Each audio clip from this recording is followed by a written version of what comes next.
Geocentricity, the hidden scientific evidence. The Earth is at the center of the universe. We will be examining the results of some experiments concerning astronomy. But before we do so, I would like to present two particular points that will have a huge bearing on all that follows. The first is, what would you think of a university, or indeed the whole university system around the world, that deliberately never mentions to their science students three important experiments, simply because they completely contradict the present accepted orthodox views of our planetary system and astronomy in general? This is what has actually happened. The second is a scenario that I would like you to think about. Imagine that you are in a small boat in the middle of a very large circular lake. Not far away is a very large liner, and it seems to be going around you regularly. You know how far away it is, and from the time it passes a light on the shore of the lake, you can work out that it is traveling at, say, 30 miles an hour. But it dawns on you that it might be you traveling around the liner, and you cannot tell whether it is you circling the liner or the liner circling you. But there is an easy way to determine which of these two possibilities is correct. All you have to do is to put your hand in the water. If you seem to be moving at about 30 miles an hour, then it is you circling round the liner. But if you are almost stationary, then it is the liner traveling around you at 30 miles an hour. Now that is a scenario that I would like you to bear in mind in this video. All orthodox models of the planetary system have all the planets circling the Sun in an anti-clockwise direction as seen from our North Pole. And in addition, the Earth is spinning on its axis, also in an anti-clockwise direction. On its orbit around the Sun, the Earth travels at 30 kilometers per second through the ether. In 1887, Michelson and Morley carried out an experiment to check this speed of the Earth through the ether. They passed light through two long arms, one in the direction of the Earth's travel and the other at right angles to it. The light traveling in the direction of the Earth's travel should have taken longer to return than that traveling at right angles to the Earth's direction of travel. To the amazement of the scientific world, no such speed as 30 kilometers per second was detected. But they did get speeds between 1 and 10 kilometers per second. Ignoring these speeds, this experiment is always referred to as giving a null result. This shook the scientific world, and to overcome the implication that the Earth was stationary, they invented the Fitzgerald-Lorentz contraction. This claimed that the arm that was in the direction of the Earth's travel became shorter, so that the time to return was the same as in the other arm. There was absolutely no justification for such a solution. It was only invented to overcome the idea that the Earth was stationary in the ether.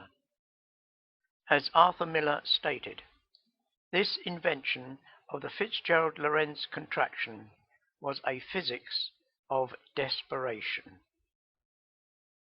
So troubling was this to scientists that eventually Einstein produced his relativity theory, by which he overcame the problem by simply abolishing the ether. He first said that he did not know of the Michelson-Morley experiment, but later admitted that he produced his theory to overcome the Michelson-Morley result. But abolishing the ether caused many problems with Einstein's relativity theory, which I have exposed in a separate video dealing with this fraudulent theory that is maintained by propaganda. Einstein's biographer commented, "The problem that now faced science after the Michelson-Morley null result was considerable, for there seemed to be only three alternatives. The first was that the Earth was standing still, which meant scuttling the whole Copernican theory and was unthinkable. The second was that the ether was carried along by the Earth in its passage through space, a possibility which had already been ruled out to the satisfaction of the scientific community by a number of experiments, notably those of the English astronomer James Bradley.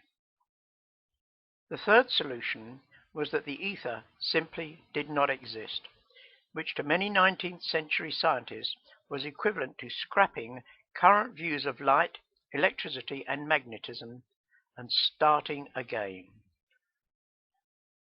Notice that the last two possibilities are quite different from the first one.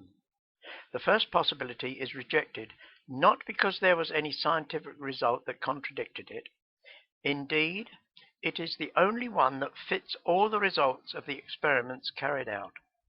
The other two run into huge experimental problems, requiring much mathematical juggling and sleight-of-hand tricks to come to their defense. The first is rejected because of the purely philosophical horror of having to accept the possibility that the Earth truly is stationary and at the center of the rotating ether. The Earth really is at the center of the universe. It is the geocentric model that actually has by far the best support from the scientific results we have been examining and the simplest explanation of them. The Michelson-Morley experiment is the only one of 4 experiments that is well known. The other 3 experiments never taught are: 1. The Michelson-Gale experiment that showed that the ether was passing across the surface of the Earth once every 24 hours. 2. Airy's failure experiment proved that it was the moving starlight carried by the rotating ether that was passing across the stationary Earth. 3. The Sagnac experiment that proved there was an ether, thus demolishing relativity theory. I have made separate videos giving more detailed explanations of the last 2. Let us examine briefly these 3 experiments. The Michelson-Gale experiment used sealed tubes covering a large area that measured the speed of the ether relative to the surface of the Earth. They obtained a value that was within 2% of the known speed of about 0.45 kilometers per second at the equator. But this speed could have been due either to the Earth spinning in a stationary ether or the passing of the rotating ether around a stationary Earth. It was Airy's failure experiment that proved it was the moving ether passing across a stationary Earth. If the Earth was stationary and the stars were stationary, the starlight would come straight into the telescope. However, if the telescope is moving at, say, 5 miles an hour, you would then have to tip the telescope, let us say, 5 degrees to see the star. However, if the starlight is being carried across the surface of a stationary telescope at 5 miles an hour, you would still have to tip the telescope at 5 degrees to see it. So you cannot tell which one is stationary.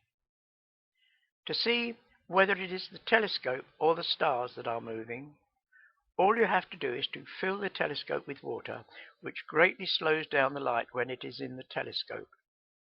If it is the telescope that is moving, then you have to tip the telescope a little further because of the slower speed of the light in the telescope. However, if it is the stars that are moving past the stationary telescope, then the telescope does not have to be tipped any further because the starlight is coming in at the correct angle anyway. That Airy failed to find any further tipping was needed proved that it was the telescope and therefore the Earth that was stationary. This important conclusion was not even mentioned in his report. It was too explosive. Sagnac split a beam of light and sent the two beams in opposite directions around a path, recombined the beams and noted their interference fringes. The whole system was on a turntable, and he then turned it at 2 revolutions per second, remeasured the fringes, and found that they had changed. This was due to the movement of the mirrors, made the path for one beam longer and the other shorter.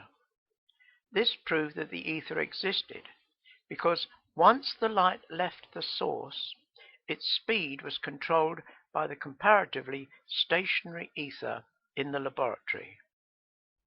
This demolished Einstein's relativity theory, which had abolished the ether. So, from these 4 experiments, it is obvious that the Earth is at the center of the universe, and the sun, planets, moons, and stars are all being swept around the stationary Earth. This is the only explanation that satisfies the most obvious results of all these 4 experiments. No wonder the universities distort the Michelson-Morley experiment and do not teach the other 3 hidden experiments. In addition, I have received comments from 2 scientists complaining that they were never taught about the Sagnac experiment. The first said, "After 35 years as a professional physicist with a thesis in relativity, I only learned of the Sagnac experiment last year." Another correspondent complained that his professors never mentioned these important experiments. Dear Mr. Bowden, thank you for your enjoyable and well-written website. I've enjoyed visiting there today. I was especially interested in your comments on geocentricity, which, as noted, are controversial. The amazing thing is that none of the experiments cited were ever discussed in my undergraduate education, nor the implications cited. Yet again, we have the suppression of scientific evidence that supports creation and geocentricity. So much for the academic claim of its pursuit of truth. They should hang their heads in shame. Let us now look at 3 evidences said to prove that the Earth is spinning on its axis. Firstly, if a pendulum is suspended over the North Pole, the Earth can be seen to turn underneath it. Secondly, the Earth bulges at the equator due to the centrifugal force as it spins round. Thirdly, as air masses move from the North Pole southwards, they are moving from a high latitude that is only rotating slowly to nearer to the equator, which is revolving more rapidly. To keep the same angular momentum, the air masses slow down and moves east to west, which is the opposite of the Earth's spin, which is west to east. This change of direction is known as the Coriolis force. Now, all this evidence seems convincing, but there is one important factor that is ignored, and that is the presence of the stars.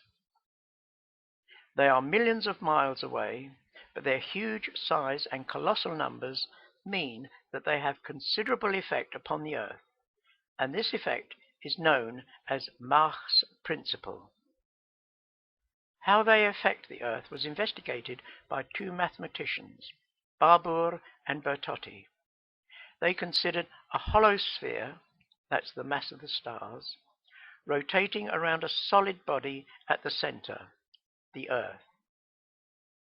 They found that the pendulum, equatorial bulge,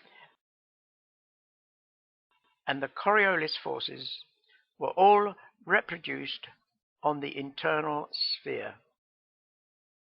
Thus, they can all be accounted for not by the Earth spinning on its axis, but the stars rotating around the Earth every 24 hours. A further objection is that if the ether and all the stars, sun and planets are rotating around the Earth so rapidly, they would all be flung into space, and the remote stars travelling at millions of miles per second. But here we have another factor. The ether is extremely dense, and it's known as Planck density. It is 3.6 times 10 raised to the power of 93 grams per cubic centimetre. It is the equivalent of packing 10 raised to the power of 23 suns into the space of a single atomic nucleus. With such a high density, the whole of the planetary system and the stars are like corks in a flat pan of water. If the water is stirred around the pan, the corks are simply carried around by the much denser water. The ether, however, has some unusual properties. Amongst them are that it carries light waves and is frictionless, so bodies can travel through it without slowing down. It is a little similar to a deep-sea diver. He is under huge pressure but can still move through the water. So we see that these 4 experiments all show that it is the universe that rotates around the Earth, so that the Earth is truly at the center of the universe. We live in a geocentric universe and not a heliocentric planetary system. But the Christian will certainly ask, is there any evidence for this in the Bible? Yes, there most certainly is. First, every single reference to the sun states that it is the sun that is doing the moving. Just a few examples of very many. Ecclesiastes 1:5. The sun also ariseth, and the sun goeth down, and hasteneth to his place where he arose.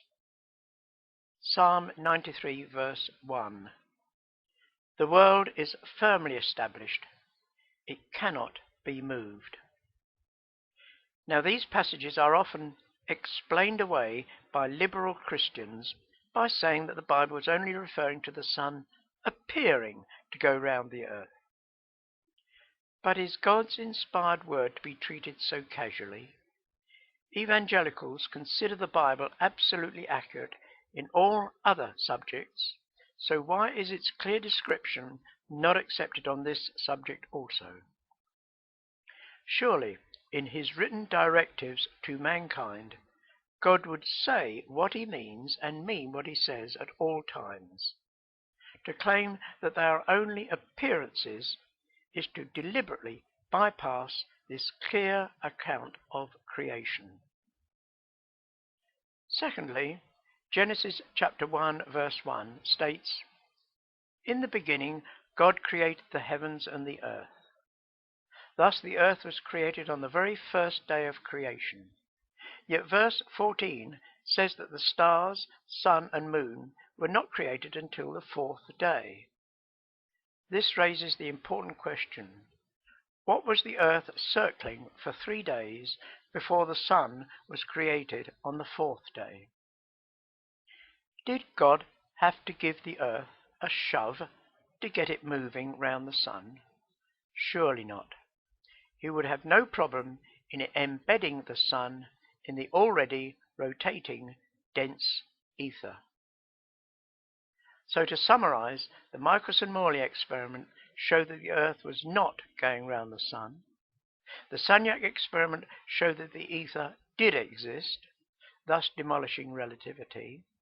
The Michelson-Gale experiment showed that the ether was passing across the Earth's surface once every 24 hours, and Airy's failure proved it was the Earth that was stationary and the ether was travelling around us. There are several questions about the geocentric model that need answering, and I have made specific videos on these, such as 1. The orrery, demonstrating that the mechanical orrery proves that the relationships between the Earth, Sun, planets and moons are all identical in both the heliocentric and the geocentric models. So you cannot prove either model from just observing the planetary system. 2. Parallax and redshift, all explained in the geocentric model. 3. The brief retrograde motion of Mars, what happens in the geocentric model. 4. The Sagnac experiment, an animated explanation. 5. Airy's failure experiment, an animated explanation. 6. Andromeda's wake ridiculed my first geocentric video. I made a reply video highlighting his devious arguments and false logic. On this subject of critical videos, Geocentricity has made one entitled Geocentric Science Response, which is clearly directed at my first geocentrism video. I will here briefly reply. He states that Michelson and Morley were measuring the relative motion through the ether, not the Sun or the universe. But if the motion through the ether was small or nil, how could the Earth still be said to be circling the Sun at 30 kilometers per second? His self-contradiction is obvious. He claims that the Michelson-Morley result did not lead them to conclude the Earth was motionless or the center of the universe, and the solar system was moving through the universe. Any scientist who even hinted at the possibility of the Earth being motionless, and therefore by implication that it was at the center of the universe, was very well aware that it would have resulted in ridicule from his peers and his professional suicide.